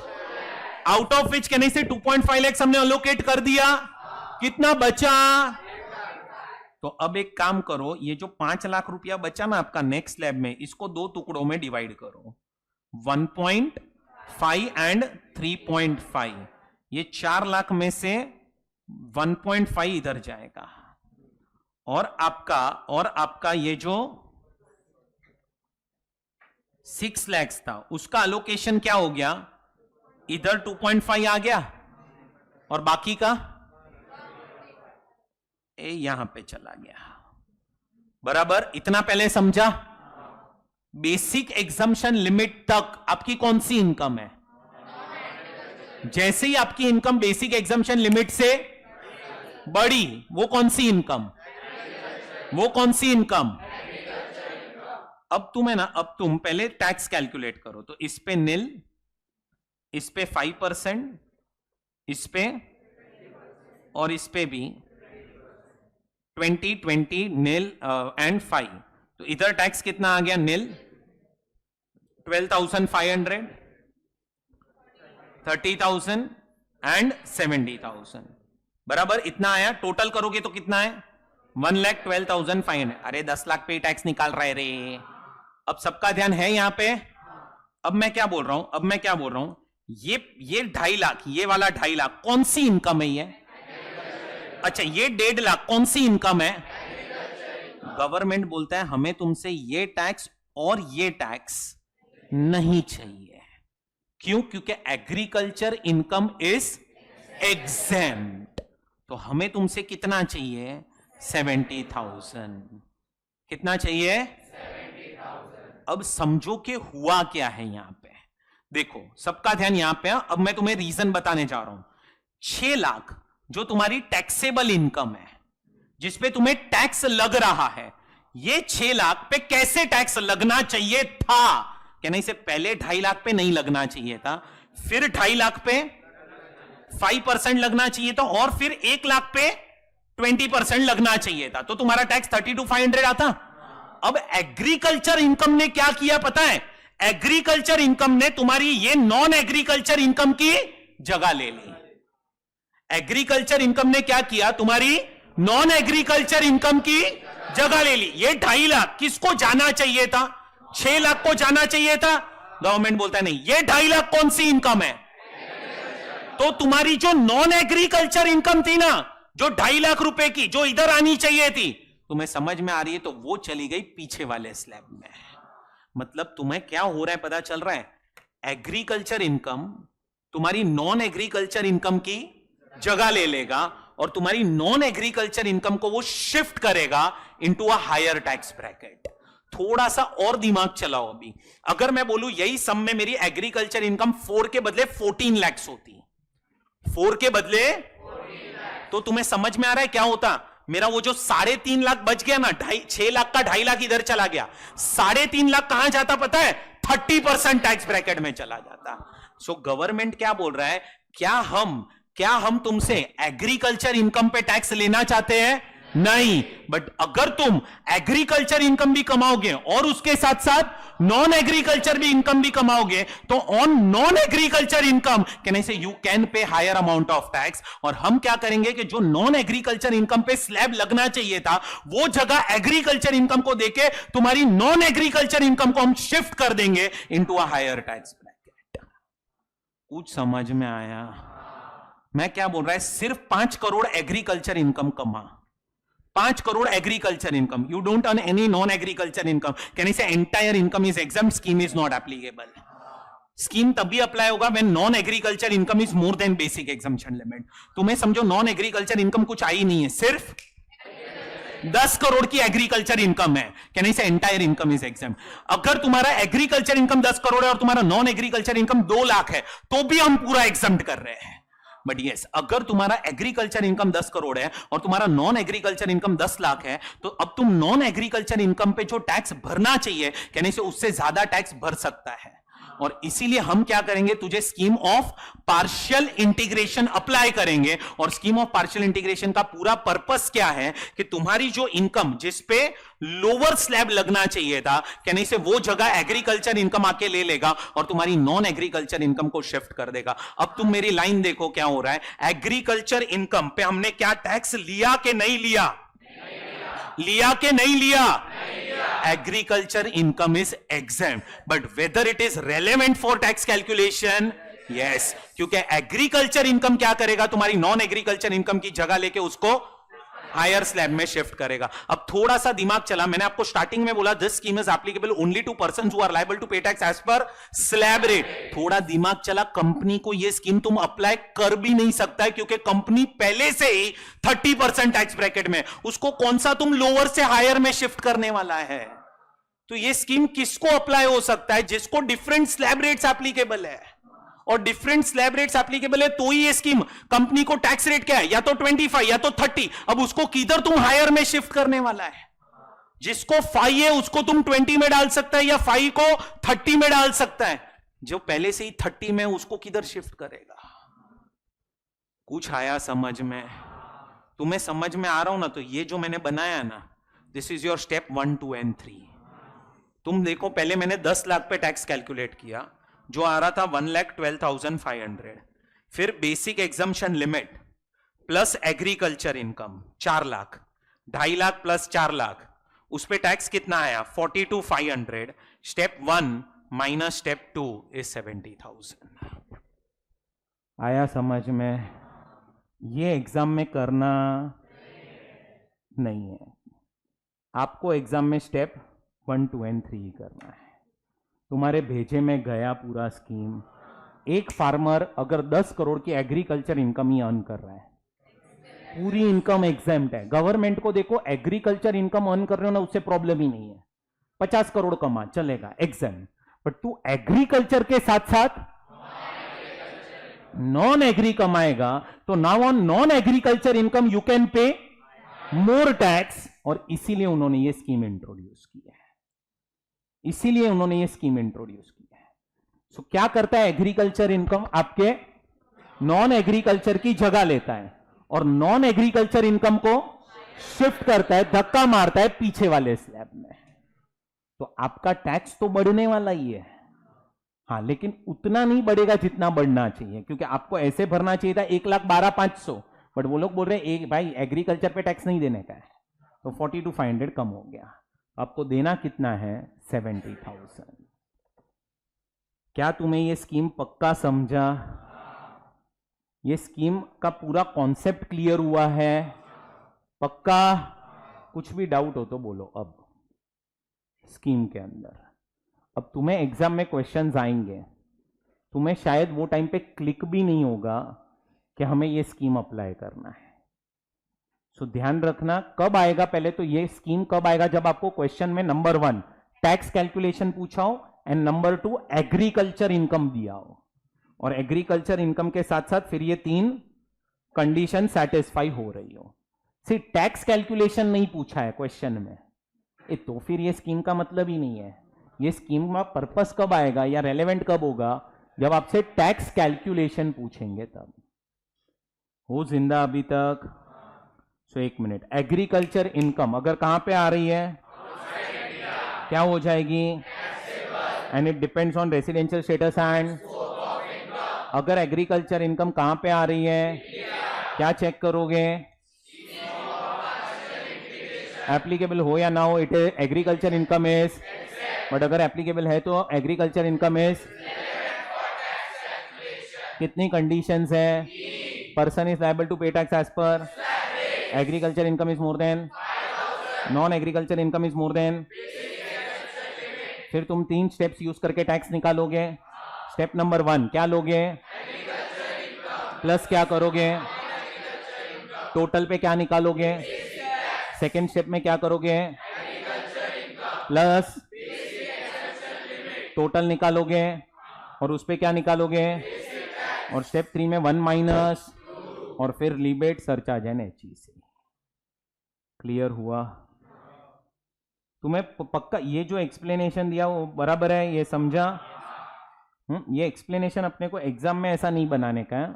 Exam में ये सब कुछ नहीं है, exam में यहां तक हो गया, खत्म, 3 स्टेप्स, आ गया आंसर अपना। क्लियर? चलो लिख लेंगे scheme of partial integration. Question number 1, ये क्वेश्चन में आपको टैक्स निकालना है under optional scheme. Optional scheme में आपको टैक्स निकालने हैं। चलो 6 केसेस है, निकाल के दो मुझे। जहां पे स्कीम अप्लाई हो रहा है स्कीम के हिसाब से निकालो, नहीं अप्लाई हो रहा है तो डायरेक्ट निकालो टैक्स। टैक्स पेबल निकालना है आपको हर एक जगह पे। सब कुछ आ गया, रिबेट, एचईसी, सरचार्ज, सब फाइनल टैक्स निकालना है। 6 केसेस है आपके सामने। स्टार्ट।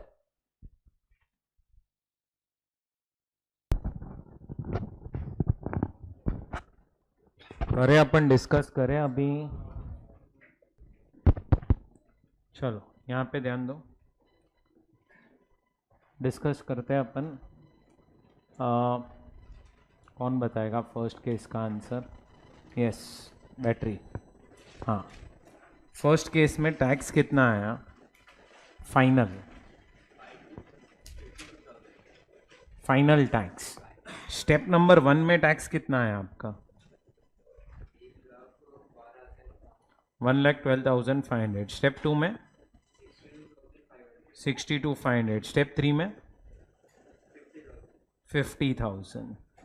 अब फ्रेंड्स तुम लोग माइनस करोगे इधर से रीबेट 12,500 का, क्योंकि आपकी नॉन एग्रीकल्चर इनकम इज 5, तो आपका टैक्स आ जाएगा 37,500 प्लस हेल्थ एंड एजुकेशन से टोटल हो जाएगा 39,000। बराबर। आपने रीबेट नहीं माइनस किया। अच्छा, क्वेश्चन में कुछ नहीं दिया होता तो क्या अज्यूम करते अपन? क्या अज्यूम करते बोलो? और यहाँ पे तो लिखा ही है रेसिडेंट, देने की भी जरूरत नहीं है। और नहीं भी दिया होता ना तो भी रेसिडेंट ही अज्यूम करना रहता है। बाजू में सर, नेक्स्ट केस में स्टेप 1 में अमाउंट कितना आया? 2,90,000। स्टेप 2 में 2 लाख। स्टेप 3 में 90,000 बेसिक टैक्स, और फिर कितना टोटल? 93,600। चेक करो। चलो बाजू में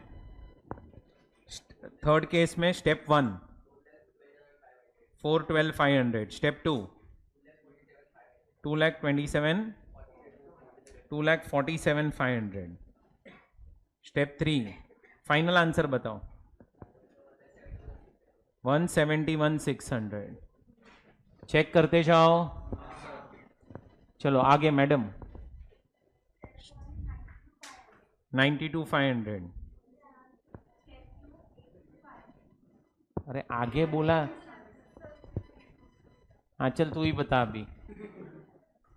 स्टेप 2 82,500। स्टेप 3 हाँ फिर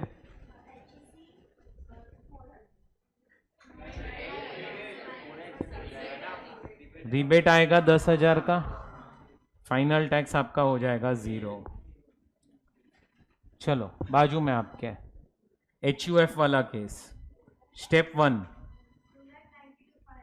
292,500। Step 2 247,500। Step 3 final answer HEC वेचीसी ऐड करने के बाद क्यों 33,800?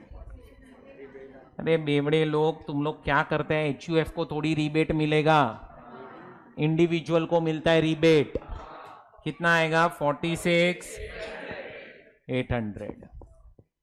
एंड लास्ट कंपनी को स्कीम अप्लाई नहीं होगा, बट कहने से उसका टैक्स आएगा नॉन एग्रीकल्चर इनकम पे एंड प्लस एजुकेशन से 3,12,000। कुछ समझ में आ रहा है? कुछ डाउट हो तो बोलो।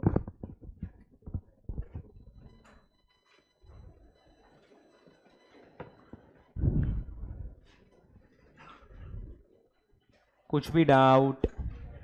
सुनो सैलरी में क्वेश्चन नंबर 19 क्लास वर्क का पहले सुन लो शांति से, एंड अभी क्वेश्चन नंबर 18 होमवर्क का। देखो अभी तुम्हें आई थिंक सेकेंड लेक्चर नहीं है, ये दोनों क्वेश्चंस इधर ही करने हैं अभी, फिर घर जाना है आप लोगों को। बराबर है? अब मैं एक चीज आपको एक्सप्लेन कर रहा हूं। क्वेश्चन नंबर 18 जो होमवर्क का है उसमें ये सब में मैं आपको एक चीज एक्सप्लेन कर रहा हूं। आपको है ना यहाँ पे रिसर्च एंड ट्रेनिंग अलाउंस दिया हुआ है 3,000 रुपीज पर इधर है ना, कहीं पे भी आपको एक्चुअल खर्चा कितना हुआ ना, एक्चुअल एक्सपेंस, वो दिया ही नहीं है। आप याद करोगे तो वो कट हार्ड करके जो अलाउंसेस थे उसमें आपको कैसे एग्जम्पशन मिलता है। अगर 30 मिला है, 25 खर्चा हुआ है तो 25 एग्जाम, और नहीं हुआ तो सॉरी 25 से ज्यादा खर्चा हुआ है, 30 से ज्यादा तो 30 एग्जाम। इधर खर्चा ही नहीं दिया है आपको कितना हुआ है, तो ये अलाउंस क्या हो जाएगा पता है, फुल्ली टैक्सेबल। क्या हो जाएगा, खर्चा नहीं है तो आपका क्या हो गया है, एग्जम्पशन इज हाउ मच, 0। तो ये चीज ध्यान में रखना। ये सम आपको सॉल्व करना है क्वेश्चन नंबर 18 और क्वेश्चन नंबर 19 क्लास वर्क का, सैलरी का। अभी 19 तो 2 मिनट का क्वेश्चन है, तो 19 आप बाद में करो, पहले 18 करना। और एक चीज सुन लो, एग्रीकल्चर इनकम जो टॉपिक है ना, उसका क्वेश्चन नंबर 4 क्लास वर्क का and question number 5 class work का, ये तुम लोगों को करना, ये घर पे करना चलेगा। ये 2 सम अभी करके जाओ। और अब है ना सुनो, एक मेजर चंक तुम्हारा डीटी का खत्म हुआ है, वो है सैलरीज तक। अभी दूसरा पार्ट स्टार्ट होगा, business capital gains and other source. और business capital gains and other source जैसे ही खत्म हुआ, फिर तुम्हारे जितने भी चैप्टर्स है ना, वो सब 3 घंटा 4 घंटा 3 घंटा 4 घंटा वाले हैं। वो फटाफट खत्म हो जाएगा। टीडीएस टीसीएस छोड़ के उसको 12 घंटा जाएगा। तो अभी तुम्हारे एंड पे एक पार्ट कंप्लीट हो चुका है, एक बंच ऑफ चैप्टर्स रफली 50 आवर्स जितना खत्म हो चुका है, 50-55 आवर्स। अभी तुम्हारा सेकंड स्टार्ट हो रहा है। ये सेकंड पार्ट सबसे ज्यादा इंपॉर्टेंट है, business capital gains and other sources. दोनों हेड, बिजनेस और capital gains, it will take 25 hours minimum, दोनों हेड को। तो दोनों हेड ऐसे ही है, सैलरी की तरह ही बड़े हैं। और बिजनेस हेड बहुत इंपॉर्टेंट, इंटर एंड फाइनल दोनों पे, इवन कैपिटल गेन्स, क्योंकि फाइनल में तो यही 2 हेड्स आपको है, सैलरी हाउस प्रॉपर्टी तो है ही नहीं। तो जो बिजनेस तुम इधर पढ़ोगे उसमें और 15 घंटे ऐड करो, वो फाइनल का सिलेबस है फिर। तो आपका ये बेस है फॉर फाइनल्स ही है। एग्जाम में question number 1 business and profession head से ही आता है, तो उसमें अपने को मेहनत और ज्यादा करना है। अब तुम्हारे एंड पे प्रैक्टिस चालू रखना सैलरी का, क्योंकि हम बार बार अब रिवाइज नहीं कर पाएंगे। जितनी बार अपन ने क्लास में पढ़ा है, अपन ने बहुत रिवाइज कर लिया। तुम्हारे एंड पे वो रिवीजन, मैंने यूट्यूब पे रिवीजन लेक्चर्स भी डाले हैं, सैलरी का हो गया है, हाउस प्रॉपर्टी का हो चुका है, तो वहां से भी आप देख सकते हो। अभी ये 2 क्वेश्चन करो और फिर आप लोग जाओ। नेक्स्ट लेक्चर में स्टार्ट करेंगे business and profession. Bye bye.